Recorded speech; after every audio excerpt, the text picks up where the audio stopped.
ख्याल किए एक रणनीतिक रूप से वो बयान दे रहे हैं जो अगले चुनाव में शेष झारखंड के लोगों को कहेंगे कि भाई ये तो बाहरी लोग बस रहे हैं और ये लोग बांग्लादेशियों पर हल्ला करते हैं। हमारे साथ मौजूद हैं विधायक सरयू राय जी। सरयू राय जी, आज जो मुख्यमंत्री ने कहा है कि बाहरी लोग जमशेदपुर, धनबाद और वहाँ जो संख्या बढ़ी है, इस पर बीजेपी से जवाब मांगे, इसको किस रूप में? ये बीजेपी से क्यों जवाब मांगेंगे? उनकी सरकार है, अपनी सरकार से जवाब खोज लें। और उनका ये कहना निहायत गलत है। धनबाद में, रांची में, टाटा में जो बसे हैं लोग, यहाँ उद्योग धंधे हुए। बिहार एक था 2000 के पहले, लोग भूल जाते हैं। झारखंड भी बिहार का ही हिस्सा था, तो अलग हुआ तो झारखंड में भी बिहार का एक हिस्सा बच गया है। उसको स्वीकार करना चाहिए। ऐसा नहीं कि उसके खिलाफ भड़का कर बहुमत का वोट लेने का प्रयास करना चाहिए। इसको सही तरीके से जनता के बीच में स्पष्ट रूप से इसको एक्सप्लेन करने की ज़रूरत है। तो ये बांग्लादेशी का काउंटर है क्या? ये नहीं, काउंटर के लिए तो आप कुछ भी कह सकते हैं कि मैं गोरा हूँ, आप काले हैं, आपकी दाढ़ी बड़ी है, हम सफा चट हैं। ये कहने के लिए कोई कह सकता है, कोई काउंटर नहीं है। और बांग्लादेशियों के बारे में बीजेपी के राष्ट्रीय नेताओं से कहा है कि आप पाकुड़ में जाकर इसके लिए आंदोलन करिए। रांची और आसाम से या दिल्ली से बयान देने से नहीं होगा। आप वहाँ जाइए, उनकी पीड़ा को समझिए। आदिवासी हो, अगर आदिवासी हो कितना डिमोरलाइज है वहाँ, इस बात को देखिए।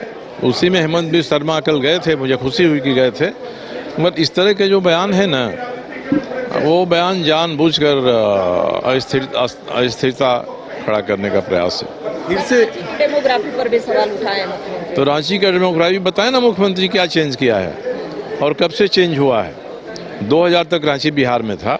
ऐसा नहीं कि 2000 के पहले लोग टूट पड़े। झारखंड से अलग होने के बाद बिहार विकसित हुआ है।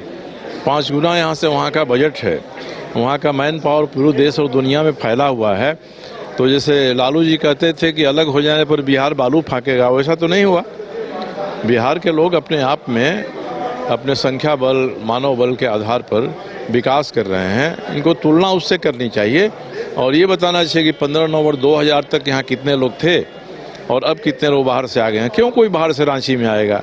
कौन ऐसा विकास, उद्योग, रोजगार का धंधा यहाँ पैदा हो रहा है कि यहाँ पर आएगा? किस लिए आएगा वो? पूरे सदन के इस में देख रहे हैं सर। पूरे सदन के सत्र को हम कहेंगे कि जो पैमाना हो गया है उसके हिसाब से बढ़िया है। विपक्ष हल्ला गुल्ला करते रहा और सत्ता पक्ष जवाब देने से भागता रहा या गलत जवाब देते रहा। 5 साल में जो उनके वादे थे उसमें से क्या जवाब मिला? आप कितने संतुष्ट हुए? उनके वादे हैं। उनके वादों से हमको या किसी दूसरे को संतुष्ट होने की ज़रूरत नहीं है। अपने वादों के बारे में जनता को एक्सप्लेन करेंगे, बताएंगे कि हमने ये किया है। हम लोग, मुझे नहीं लगता है कि हम लोगों को अधिकार के उनके वादों के बारे में पूछें। हम अपने वादों पर क्या कर रहे हैं यही देखें। तो सरकार का जवाब संतुष्टिजनक रहा आज का? नहीं संतोषजनक। तो ये थे सिर्फ सरयू राय जी जो साफ तौर पर कह रहे हैं कि सरकार के जवाब से हम संतुष्ट नहीं हैं। लेकिन मुख्यमंत्री का जो ये बयान है कि जमशेदपुर, धनबाद और बोकारो समेत रांची में जो आबादी बढ़ रही है उसके जिम्मेदार कौन है? तो ऐसे में ये जरूर है कि ये एक गलत तरह का बयान है। बिहार संयुक्त था, झारखंड उससे अलग हुआ है। तो ऐसे में सभी लोग यहाँ काम करने के लिए आते हैं, रोजी रोटी के लिए आते हैं। इस तरह की भावनाओं को भड़काने वाले बयान नहीं देने चाहिए। अपने सहयोगी विकास के साथ मदन सिंह, न्यूज़ 22 को रांची।